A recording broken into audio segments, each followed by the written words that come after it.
नमस्कार मंडळी, कसे आहात तुम्ही सगळे? मी संध्या सप्रे यूट्यूबवरील अमृताचे डोहे या माझ्या आध्यात्मिक चॅनलमध्ये मी तुम्हा सगळ्यांचं मनापासून स्वागत करते. आपण आदि शंकराचार्यांचा अपरोक्ष अनुभूती हा ग्रंथ आपण बघत आहोत. त्या ग्रंथाची एपिसोड 13व्याला मी आता सुरुवात करते. यामध्ये मंत्र 56 ते मंत्र 60 यामध्ये घेणार आहे. परंतु त्यापूर्वी मंगलाचरण म्हणून मी सुरुवात करते. श्रीमन गणाधिपतये नमः.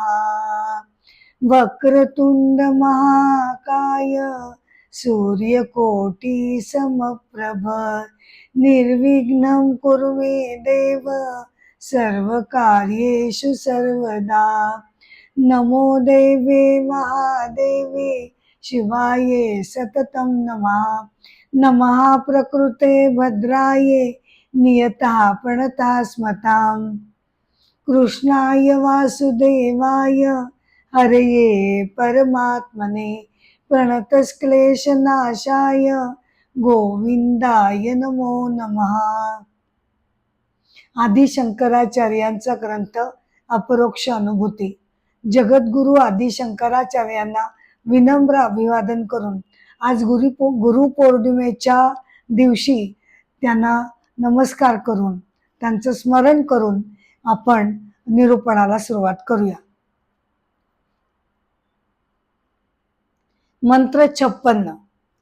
अनुभूतोप्ययं लोको व्यवहार समोपिसत असद्रुपो यथा स्वप्न उत्तरक्षण बाधता. म्हणजे जे जे जगत अवस्थेमध्ये आपण जे जे अनुभव घेतो, जागृतावस्थेमध्ये जागेपणी जे आपण अनुभव घेतो, ज्यामध्ये सर्व व्यवहार करतो, ते खरं म्हटलं तर स्वप्न जगत जे आपलं असतं किंवा स्वप्नावस्था जी असते त्याप्रमाणेच ते आहे. कारण ते अस्तित्वामध्ये नसतं. कधी जागृतावस्थेतील सगळे व्यवहार, आपली सगळी अनुभूती ही स्वप्नावस्थामध्ये आणि पुढे गाढ निद्रेमध्ये ही जागृतावस्था नष्ट होऊन जाते. म्हणजे असं की जागृतावस्था जरी आपण अनुभवत असलो आणि आपल्या दृष्टीनं ती अत्यंत सत्य असते, खरी खुरी असते, कारण त्यामध्ये आपण व्यवहार करतो, अनेक गोष्टी करतो, हे खरं आहे. परंतु त्याला परमसत्यता अशी अवस्था म्हणता येणार नाही. म्हणजे जी अवस्था केवळ आहे आहे आहे आहे ती नित्य नाही, ती कधी ना कधीतरी नष्ट होते. या अर्थानं ती परमसत्य अवस्था आपण म्हणू शकत नाही. कारण जसं स्वप्नावस्थेमध्ये जे जे आपण बघतो ते जागृतावस्थेमध्ये आल्यानंतर आपण म्हणतो की नाही, अरे हे तर स्वप्नामध्येच होतं, सगळं खोटं होतं. म्हणजे स्वप्नातले अनुभव जागृत झालो की खोटे ठरतात. पण अगदी त्याच प्रमाणे जर बघायला गेलं तर जागृतावस्थेतले अनुभव आपल्याला लाख, अगदी ढिगभर, अगदी प्रचंड सत्य वाटत असले तरी सुद्धा ते गाढ निद्रेमध्ये गेल्यानंतर नष्ट होतात. ते स्वप्नावस्थेमध्ये गेल्यानंतर जागृतावस्थेतले अनुभव नष्ट होतात.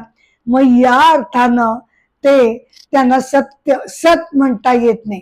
सत म्हणजे काय की जे नित्य आहेत ते, असं त्याला म्हणता येत नाही.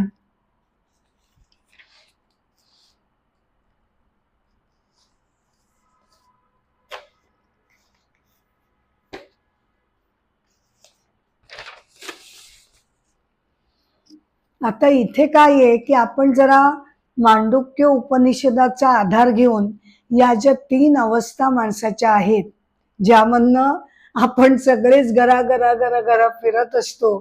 पहिली येते जागृतावस्था, मग स्वप्नावस्था, मग गाढ निद्रा. या 3 अवस्थांमधून आपलं आयुष्य जात असतं, नाही का?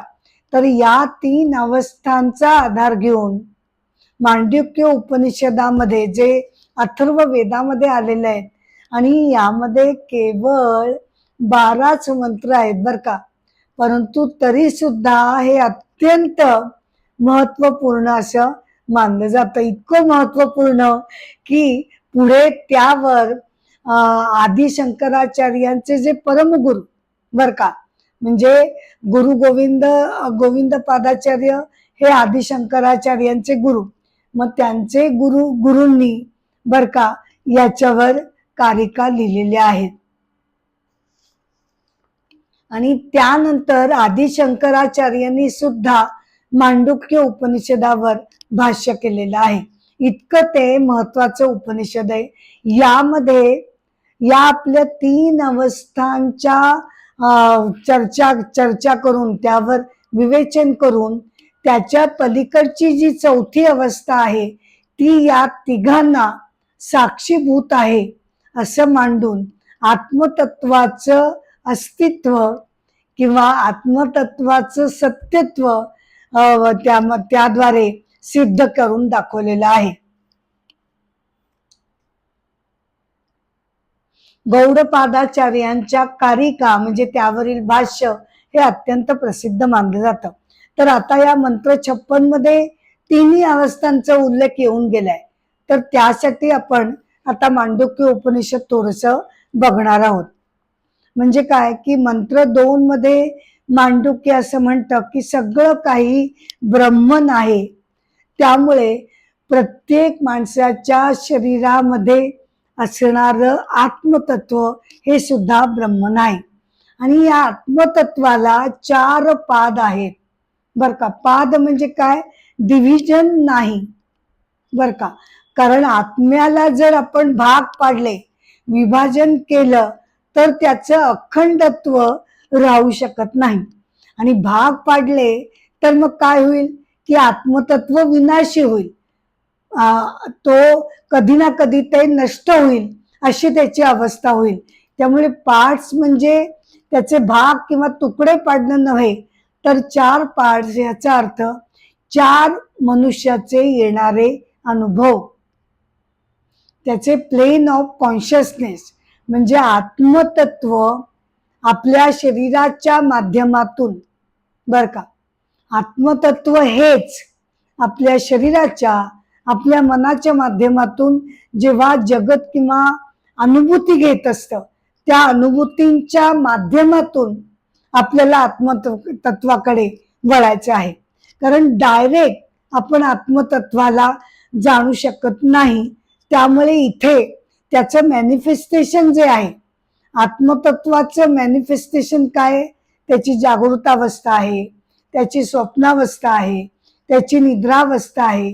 या ज्या 3 अवस्थांमधनं आत्मतत्व रोजच्या रोज जे फिरत असतं ते त्याचं व्यक्तीकरण होत असतं बर का. या अवस्थांच्या द्वारे आत्मतत्वाचंच व्यक्तीकरण आपल्याला घडत असतं. त्याद्वारे त्या व्यक्तीकरणाचा आधार घेऊन आपण आत्मतत्वाकडे पाठीमागे वळणार आहोत.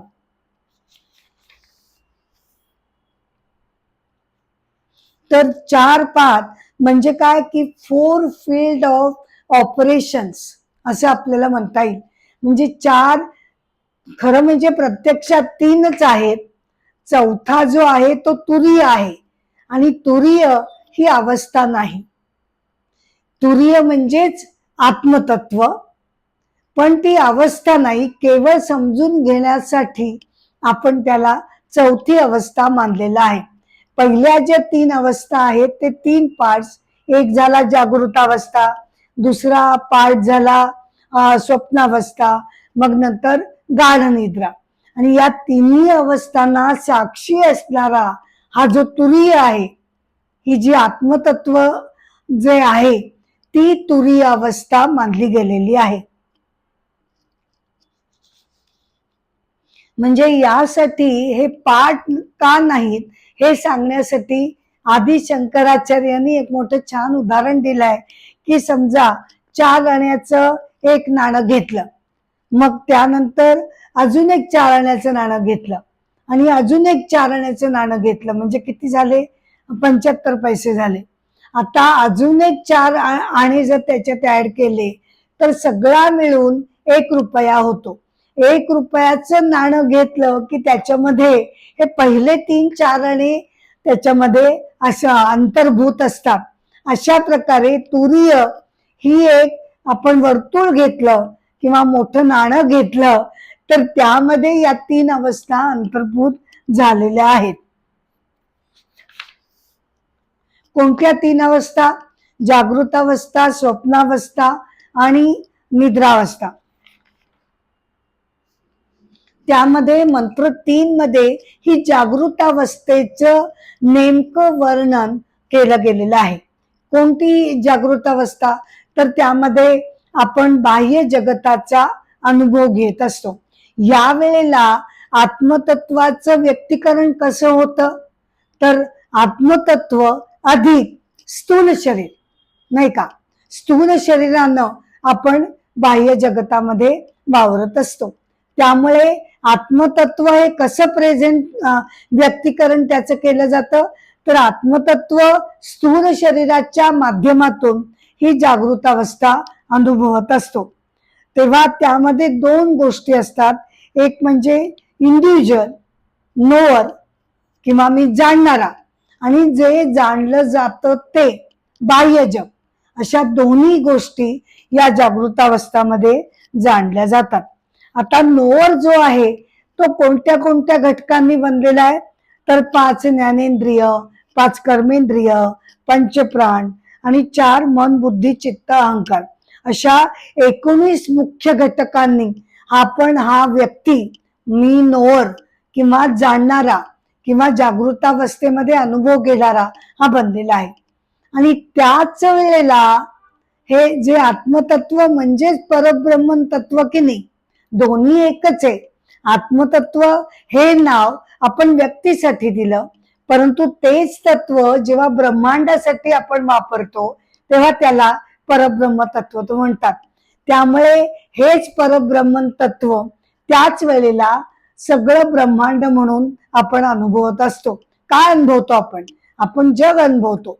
तर ते जग सुद्धा कॉन्शियसनेसच व्यक्तीकरण आहे. त्यामध्ये परत 7 गोष्टी येतात, म्हणजे स्वर्ग, सूर्य, स्पेस येते, अवकाश येतं, समुद्र येतो, अग्नी येतो, पृथ्वी येतो. अशा 7 गोष्टींनी हे ब्रह्मांड बनलेलं आहे आणि ते कॉन्शियसनेसच व्यक्तीकरण आहे. बघ, एका बाजूला मी नोअर आहे आणि दुसऱ्या बाजूला जे ब्रह्मांड मी अनुभवते ते सुद्धा कॉन्शियसनेसचं व्यक्तीकरण आहे. आता होतं काय की प्रत्येक अवस्थेमध्ये आत्मतत्वाचं वेगवेगळा इगो, अहंकार तयार झालेला असतो. जागृतावस्थेतला जो मी आहे, बर का, जागृतावस्थेतला जो मी आहे तो स्वप्नावस्थेमध्ये तो राहत नाही. का? कारण जागृतावस्था कोण अनुभवतं? स्थूल शरीर अनुभवतं. आणि स्वप्नावस्थेमध्ये गेल्यानंतर या स्थूल शरीराचा विसर पडलेला असतो आणि केवळ आपलं अंतर्मन हे स्वप्न बघत असतं. त्यामुळे तेव्हा मी जो स्वप्नावस्थेतला मी हा जागृतावस्थेतल्या मी पेक्षा वेगळा आहे. स्वप्नावस्थेतला मी कोण आहे? तो अंतर्मनानं निर्माण केलेला मी आहे. आणि नंतर गाढ निद्रेमध्ये तर दोन्ही मी हे नष्ट होऊन जातात. जागृतावस्थेमधला सुद्धा मी नष्ट होतो आणि अंतर्मन सुद्धा झोपून जातं. त्यामुळे अंतर्मनातला जो इगो मी आहे तोही नष्ट होतो आणि केवळ आपलं सूक्ष्म कारण शरीर उरतं, बर का, तो मी हा तिथे निद्रावस्थेमध्ये असतो.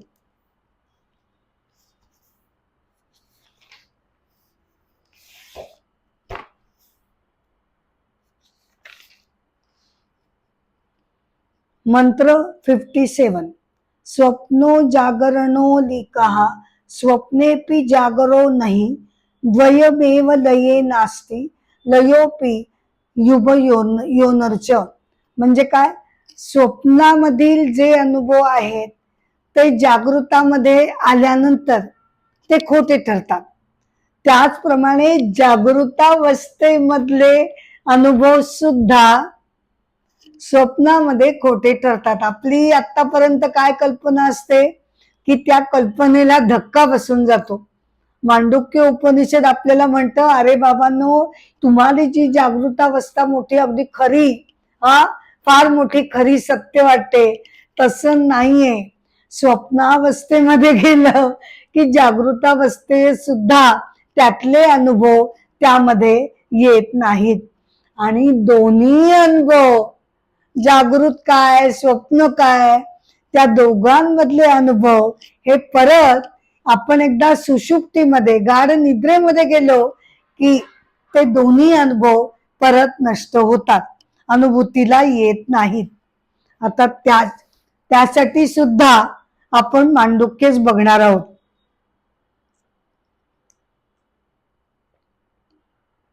मंत्र चौथा, त्यामध्ये आता दुसरा पाठ म्हणजे दुसरं जे व्यक्तीकरण आहे, पहिलं झालं जागृतावस्थेचं व्यक्तीकरण, आता आपण गेलो स्वप्नावस्थेमध्ये. त्यामधील जे व्यक्तीकरण आहे ते कसं बनतं, तर आत्मतत्व जेव्हा आपल्या सूक्ष्म शरीराच्या संयोगातून, त्याच्या माध्यमातून स्वप्न बघत असतो, तेव्हा सूक्ष्म शरीर कशाने बनलेलं आहे, तर मन, बुद्धी, चित्त, अहंकार, सगळे सूक्ष्म अवस्थेतले 5 ज्ञानेंद्रिय, 5 कर्मेंद्रिय यानं ते बनलेलं आहे. तर त्याच्या मनाच्या आधाराने, मनाचा आधार घेऊन आत्मतत्व व्यक्त होतं स्वप्नावस्थेमध्ये. तर त्यामध्ये सुद्धा परत नोर कोणे, आता स्वप्नावस्थेमधला मी, बर का, हे लक्षात घ्यायचं, स्वप्नावस्थेमधला मी हा वेगळाच आहे, तो जागृतामधला नाही. जागृतावस्थेमधला मी जो आहे तो मी कशाने बनलाय, तो स्थूल शरीराने बनलाय. आणि स्वप्नावस्थेमधला मी कशाने बनला, तर तो आत्मतत्व अधिक सूक्ष्म शरीर यांनी तो बनलेला आहे. दोन्ही मी हे वेगवेगळे आहेत. आणि गंमत अशी आहे की कोणताही मी कोणत्याही अवस्थेमध्ये जाऊ शकत नाही. कारण जागृतावस्थेमधला मी जर स्वप्नामध्ये आला तर त्याचा अर्थ स्वप्न तुटलं, स्वप्न मोडलं आणि मी जागृत झाले. एकाच वेळेला मी जागृतपणे आणि स्वप्नही बघते आणि एकाच वेळेला मी निद्रा पण घेते असं होत नाही. तिन्ही अवस्थांमधले मी जे आहेत ते वेगवेगळे आहेत आणि ते एकमेकांना छेद देऊ शकत नाही. आणि स्वप्नावस्थेमधलं युनिवर्स किंवा जगत हे कसं आहे, हे पण या 7 घटकांनीच बनलेलं आहे. परंतु स्वप्नावस्थेमध्ये मन स्वतःच्या अंतर्मनाच्या शक्तीनं ते स्वप्न जगत निर्माण करत असतं. स्वप्न जगतातील मीला तेजस म्हटलं जातं. जागृतावस्थेतील मीला आपण काय म्हणतो, विश्व म्हणतो किंवा वैश्वानर म्हणतो. आणि प्रत्येक अवस्थेतील जे युनिवर्स आहे, जे ब्रह्मांड आपण अनुभवतो, त्याला सुद्धा मांडुक्याने वेगवेगळी नावं दिलीत. जागृतावस्थेतला मी जो आहे बघणारा तो आहे विश्व. आणि जागृतावस्थेमध्ये जे ब्रह्मांड आपण अनुभवतो त्याला म्हटलं जातं विराट. स्वप्नावस्थेमध्ये काय घडतं, स्वप्नावस्थेमध्ये मी जो स्वप्न बघणार आहे तो जागृतापेक्षा वेगळा आहे, त्याला काय म्हटलं जातं, तेजस म्हटलं जातं. आणि स्वप्नावस्थेमधील जगताला आपण परत वेगळं नाव दिलेलं आहे, हिरण्यगर्भ. आणि मग त्याच्यानंतर शेवटची अवस्था येते, कोणती अवस्था, गाढ निद्रा, सुषुप्ती. आता यामध्ये तर नोर पण शिल्लक राहत नाही आणि जग जे बघितलं जातं तेही शिल्लक राहत नाही. कारण ज्ञानेंद्रिय, कर्मेंद्रिय, मन, बुद्धी हे सगळे निद्रितावस्थेमध्ये असल्यामुळे सुषुप्तीची काय वैशिष्ट्य आहे, तर काहीही अनुभव आपल्याला सुषुप्तीमध्ये येत नाही, हा अनुभव आपल्याला येतो. म्हणजे अनुभव शून्यतेचा अनुभव हा सुषुप्तीमध्ये घेत असतो. कारण तेव्हा सुषुप्ती अवस्थेमध्ये आत्मतत्व हे कारण शरीराशी संयोग पावलेलं असतं आणि त्याद्वारे सुषुप्ती अवस्था ही बघितली जाते हे म्हणायचं खरं, पण त्यामध्ये खरं म्हटलं तर केवळ आत्मतत्वच असतं जाग. ते जाग असतं म्हणजे ते नित्य जागच असतं, त्याला कधी स्वप्न नाही आणि त्याला कधी जागृतावस्था नाही, कारण ते नित्यच आहे. त्यामुळे त्याला कोणत्याच अवस्था नाहीयेत. तो केवळ या 3 अवस्थांचा साक्षी आहे, नाही का.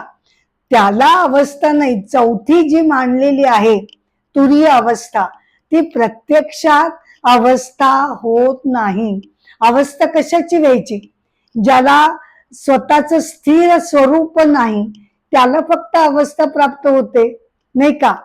शरीर आणि मनामुळे या 3 अवस्था घडतात, परंतु आत्मतत्व हे अज नित्य अविनाशी असल्यामुळे, अविकारी असल्यामुळे त्याच्यामध्ये विभाजन नाही, त्याच्यामध्ये विकार नाहीत, त्यामुळे त्याला शरीर मनासारखा त्याला अवस्था पडत नाहीत. परंतु केवळ समजुतीसाठी आपण त्याला तुरीय ही चौथी अवस्था आपण त्याला मानलेली आहे. प्रत्यक्षात ती अवस्था नाही. ती कोण आहे? तुरीय म्हणजेच आत्मतत्व. हे केवळ आपल्या तिन्ही घटनांनी, तिन्ही अवस्थांनी जे आपलं आयुष्य फिरताय त्या 3 अवस्थांचं ते केवळ साक्षीदार म्हणून आहे.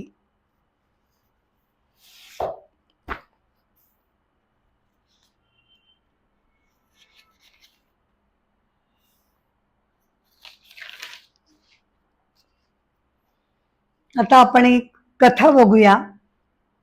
आपण महाभारत बघतो आहोत, तर पितामह भीष्मांनी जे काशी राजाच्या स्वयंवराला गेले होते, स्वतःसाठी नाही तर कुणासाठी गेले ते? त्यांच्या कनिष्ठ बंधू विचित्रवीर्यासाठी ते गेले ते. पण लोकांचा समज असं झाला की पितामह भीष्म स्वतःसाठी आलेले आहेत आणि लोक त्यांचा उपहास करू लागले. तेव्हा चिडून पितामह भीष्मांनी काय केलं की त्यांनी तिघींना रथात घातलं आणि घोषणा केली की ते विचित्रवीर्यांशी त्या तिघींचा विवाह लावणार आहेत. परंतु झालं काय की त्यातली अंबा, अंबालिका आणि अंबिका यामधील अंबेनं स्पष्ट केलं की तिचं आणि शाल्वाचं लग्न व्हायला हवं होतं. परंतु भीष्मांनी मध्येच स्वयंवरामध्ये तिघींना उचलून आणलं, त्यामुळे सगळा गोंधळ झाला.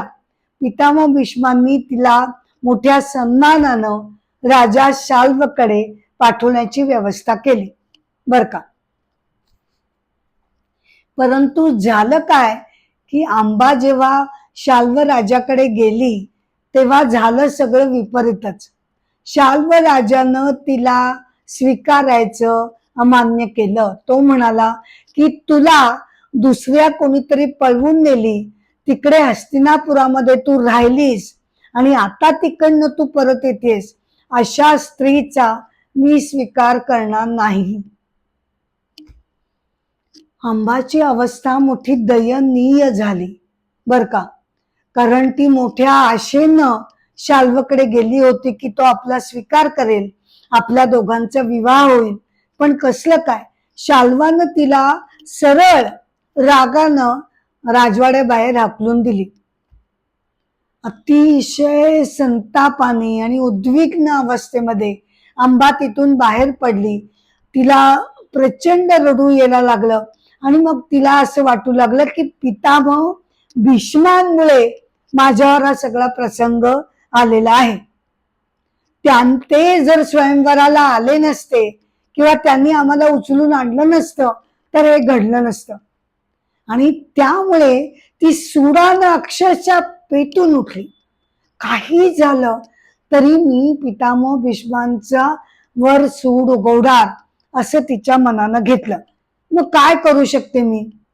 मग तिनं ठरवलं की आपण घोर तपस्या करायची, बर का. घोर तपस्या करून भगवान शिवशंकरांना प्रसन्न करून घ्यायचं आणि मग ते मला त्या बाबतीत मदत करतील. वाटेत तिला एक आश्रम लागला, तिकडे ती गेली आणि तिनं मनाशी ठरवलं की आपण इथे तपस्या करावी।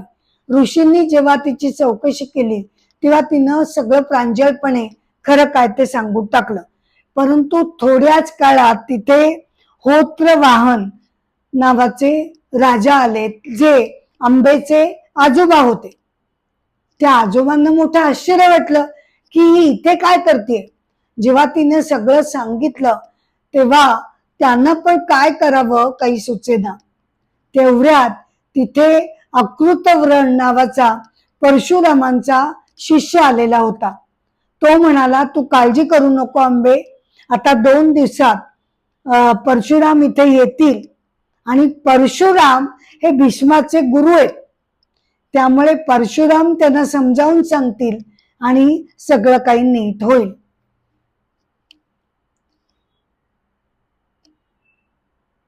आता वळूया मंत्र 58।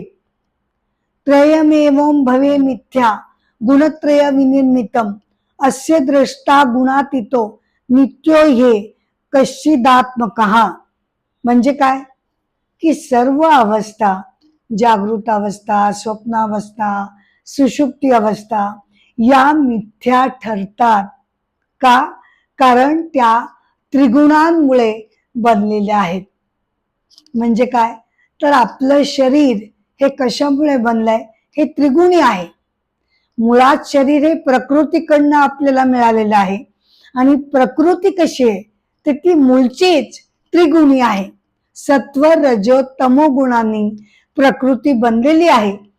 त्यामुळे अर्थातच आपल्या शरीरामध्ये सुद्धा ते 3ही गुण आलेले आहेत आणि त्यांचं मिश्रण आपलं शरीर असल्यामुळे जे मिश्रण असतं ते विनाशी असतं। कधी ना कधीतरी मिश्रणाचा नाश होतो। आपण जगत जे अनुभवतो ते या दृष्टीनं, म्हणजे जरी व्यावहारिक दृष्टीनं जगतामध्ये वावरताना व्यावहारिक पातळीवर आपण जरी ते त्याला ढीक सत्य मानत असलो तरी सुद्धा या सगळ्या अवस्था त्रिगुणांच्या संयोगामुळे बनलेल्या असल्यामुळे त्या विनाशी ठरतात। 3ही अवस्था कशा काय, कारण त्या येतात जातात, येतात जातात, त्या स्थिर नाहीत, नित्य नाहीत, या अर्थाने त्या विनाशी ठरतात। परंतु त्यांचा पाया कशावर हे या 3 अवस्थांचं नृत्य चालू आहे, आयुष्याचं नृत्य या 3 अवस्थांच्या मार्फत जे चालू आहे ते त्याला पाया तर हवा की नाही।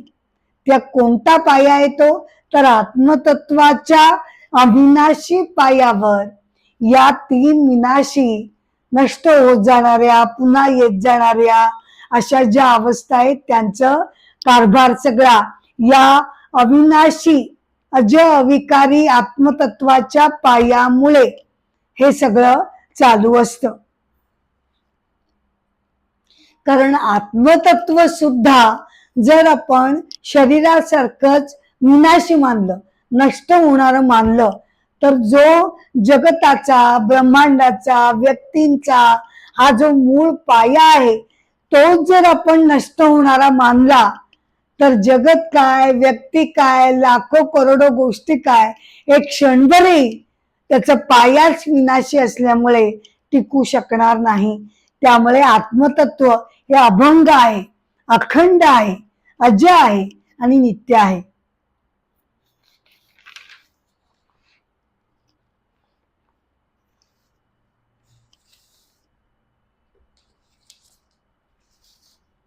आता बघूया आपण एक कथा।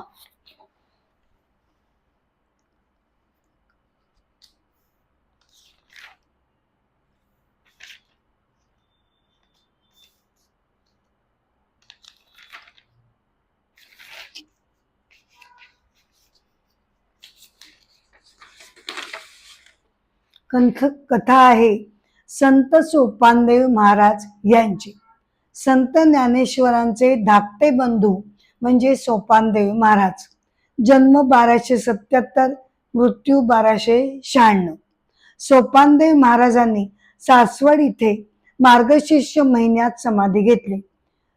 त्यांनी सोपान देवी नावाचा ग्रंथ लिहिलेला आहे आणि सुमारे 50 अभंगांची रचना त्यांनी केलेली आहे. जेव्हा संत ज्ञानेश्वर माऊलींनी समाधी घेतली तेव्हा त्यांच्या सर्वच उरलेल्या भावंडांना एक प्रकारची अत्यंत विरक्ती यायला लागलेली होती. सोपानदेव महाराजांनी एका महिन्यातच, म्हणजे ज्ञानेश्वर माऊलींनी समाधी घेतल्यानंतर एका महिन्यातच बर का, त्यांना ते जगणं अगदी असह्य होऊ लागलं आणि एका महिन्याभरातच त्यांनी सासवड इथे समाधी घेतली. सोपानदेव महाराज हे निवृत्तीनाथ आणि ज्ञानदेव महाराजांच्या सहवासात राहिल्यामुळे त्यांची आध्यात्मिक जडणघडण त्यांच्या सान्निध्यात अगदी सहजपणे घडली. त्यांचा हा अभंग खूप प्रसिद्ध आहे. हरी नाम सोपे रे सहस्रवीर सोपे, जातील रे पापे अनंत कोटी, हरी विण नाम नाही हे असार, दुसरा विचार करू नको. म्हणजे देवाच्या नामाचा तू 1000 वेळा जर जप केलास ना, फक्त 1000 वेळा जरी जप केलास तरी तुझे कोटी कोटी अपराध आणि कोटी कोटी पाप नष्ट होतील. म्हणून हे भक्तांनो, तुम्ही कृपया हरिनामाची पाठ सोडू नका. ते सर्वश्रेष्ठ साधन आहे. नाम साधना किंवा मंत्र जप साधना ही अगदी उपनिषदांपासून गौरवली गेलेली आहे. बृहदारण्यक उपनिषदामध्ये मंत्र जपाला अभ्यारोह असं म्हटलं गेलं आहे. अभ्यारोह म्हणजे की त्याच्या मदतीनं आपण परमेश्वराच्या स्तरापर्यंत जाऊन पोचतो, एवढी दिव्य क्षमता मंत्र जपामध्ये दडलेली आहे. त्याच उपनिषदामध्ये असं म्हटलंय की मनुष्याला आपलं कल्याण करण्यासाठी केवळ नामसाधना सुद्धा जर त्यानं मनापासून आणि श्रद्धेनं केली तर त्याचं निश्चितच कल्याण होऊ शकतं. भगवंताने गीता अध्याय 4 मध्ये असं म्हटलंय की यज्ञाचे वेगवेगळे प्रकार सांगताना यज्ञामध्ये जपयज्ञ मी, म्हणजे जप केलात तर तो सुद्धा एक श्रेष्ठ यज्ञ मानला जातो.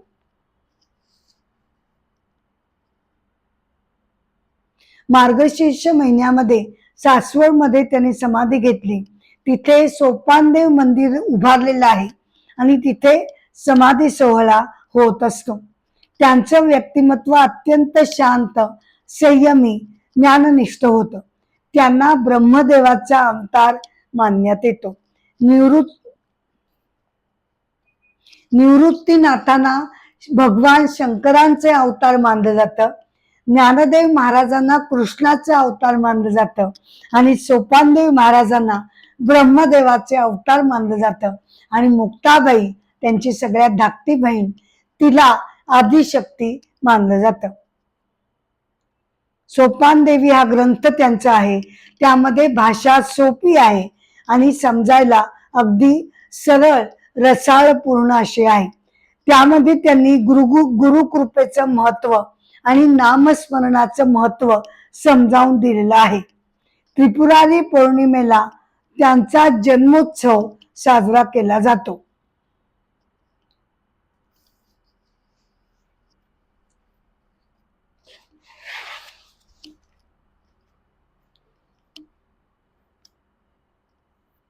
मंत्र 59. यद्ममृदी घटभ्रांती, यद्ममृदी घटभ्रांती शुक्तो व रजत स्थिती तद्वद ब्रह्मणी जीवत्वम विक्षमाणी न पश्यती. म्हणजे जेव्हा अज्ञानानं भ्रम निर्माण होतो. आपलं काय अज्ञान आहे? आपलं अज्ञान असं आहे की आपल्याला प्रत्येक व्यक्ती ठळकपणे दिसते. अगदी ठळकपणे, म्हणजे बघायलाच नको, त्याचे सगळे गुणदोष आपल्याला पटकन लक्षात येतात. इतक्या ठळकपणे आपल्याला व्यक्ती दिसते, परंतु व्यक्तीमध्ये आतील लपलेलं मूळ तत्व आपल्याला दिसत नाही. ज्यामुळे होतं काय की आपल्याला मातीचा घट कोणी दाखवला तर आपल्याला मातीचा घटच दिसतो. आपल्याला त्यामध्ये असणारी मूळ तत्व, माती तत्व हे दिसत नाही. किंवा जर आपण सोन्याचा दागिना बघितला तर दागिन्यामध्ये मन अडकतं, पण त्याचं मूळ तत्व सोनं हे लक्षात घेतलं जात नाही. त्याचप्रमाणे आपण असे अज्ञानी, म्हणजे पूर्ण ज्ञान, आत्म्याचं ज्ञान, आत्मज्ञान झालं नसल्यामुळे काय घडतं की मी कसं मानते, प्रत्येक जीव वेगवेगळा आहे असं मी त्यामुळे मानते. प्रत्येकातलं आत्मतत्व मी लक्षात घेत नाही. आणि जोपर्यंत साधकाला आत्मज्ञान होत नाही तोपर्यंत व्यक्ती स्वतःला वेगळी, स्वतंत्र मानत राहते.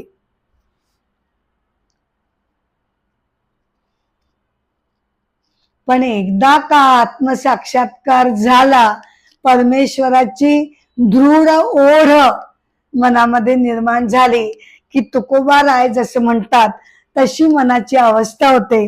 भेटी लागे जीवा लागलीसे आस, पाहते सकळा वाट पंढरीची, तुका म्हणे मी होई कासावीस, कधी पाहू चरण डोळा. मंत्र 60. यथा मृदी घटो नाम कनके, कुंडला भिधा शुक्तो ही रजत ख्याती, जीव शब्द सता परे. म्हणजे इथे मंत्र 60 मध्ये परत त्याचं मंत्र 59 त्यांनी त्याचा अर्थ उलगडून दाखवलेला आहे की ज्याप्रमाणे मातीलाच आपण घट म्हणून ओळखतो, ज्याप्रमाणे सोन्यालाच आपण दागिने म्हणून ओळखतो, ज्याप्रमाणे शिंपल्यालाच आपण चांदी समजतो, त्याप्रमाणे प्रत्यक्षात परमतत्वालाच आपण जीव म्हणून, व्यक्ती म्हणून आपण ओळखत असतो. म्हणजेच याचा अर्थ काय की खरं म्हणजे आपण बिंबाचं प्रतिबिंब आहोत. परमेश्वराचं प्रतिबिंब म्हणजे व्यक्ती आहे. हा किती जवळचं नातं आहे. जेव्हा मी समजेन की हे प्रतिबिंब मी नसून माझं खरं स्वरूप बिंब आहे, तेव्हा मला तो साक्षात्कार घडल्यानं सगळीकडे सूर्य एकच आहे, त्याची प्रतिबिंब तलावात, पाण्यात, नदीत वेगवेगळी पडलेली आहेत, परंतु प्रतिबिंब हजार असली तरी वरचा सूर्य मात्र एकच एक आहे. हे जेव्हा आपल्याला लक्षात येतं तेव्हा आपल्याला आत्मतत्वाचं यथार्थ ज्ञान झालं असं म्हणता येतं.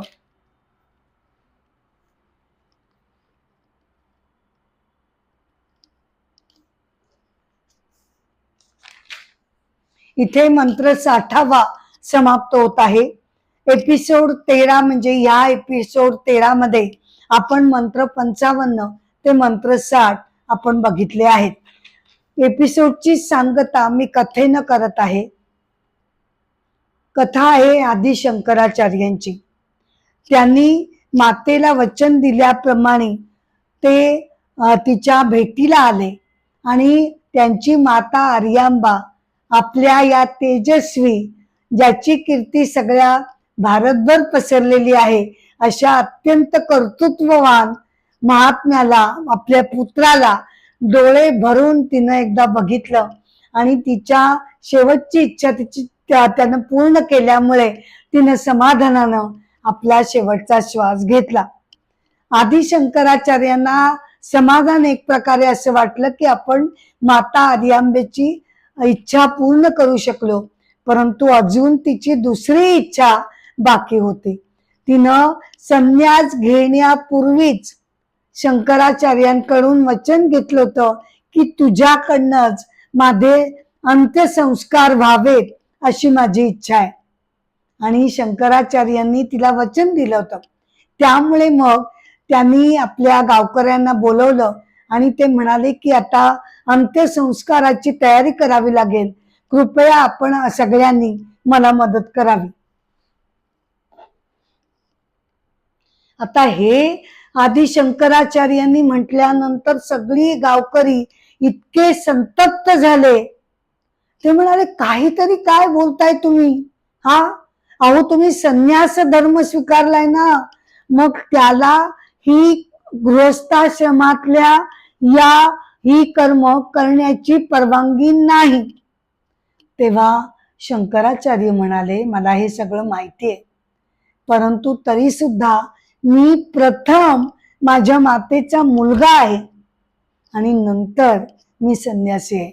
शिवाय संन्यास घेण्याआधी मी माझ्या मातेला तसं वचन दिलं होतं, त्यामुळे मला तिची इच्छा पूर्ण करणं हे माझं कर्तव्य आहे. परंतु गावकऱ्यांनी त्यांचं जराही काही एक ऐकून घेतलं नाही आणि त्यांच्यावर बहिष्कार टाकून ते सगळे निघून गेले. आदि शंकराचार्यांनी योग सिद्धीच्या बळावर अग्नी उत्पन्न केला आणि घरच्या दारच्या मागे जे अंगण होतं तिथे आपल्या मातेचे अंत्यसंस्कार त्यांनी केले. आणि मग त्यानंतर आता आदि शंकराचार्यांच्या मनामध्ये जो केवळ मातेचा एकमेव पाश उरलेला होता तो सुद्धा आता संपलेला होता. तिथून ते गावातून सगळे दिवस कर्म पार करून झाल्यानंतर ते त्या गावातून बाहेर पडले. एपिसोड 13 अपरोक्ष अनुभूती इथे मी संपवत आहे खरी, परंतु त्यापूर्वी तुम्हा सगळ्यांना मी मनापासून विनंती करते की कृपया माझ्या अमृताचे डोही या माझ्या YouTube वरील चॅनलला कृपया शेअर करावं, लाईक करावं, सबस्क्राईब करावं ही माझी नम्र विनंती आहे. एपिसोडची सांगता मी गजरानं करत आहे. जय जय राम, राम कृष्ण हरी. जय जय राम, राम कृष्ण हरी हरी. राजा राम कृष्ण हरी, राजा राम कृष्ण हरी हरी. जय जय राम, राम कृष्ण हरी हरी. तुम्हा सगळ्यांना आजच्या गुरुपौर्णिमेच्या मंगल दिवसाच्या शुभेच्छा देऊन मी माझा एपिसोड इथे समाप्त करते. नमस्कार.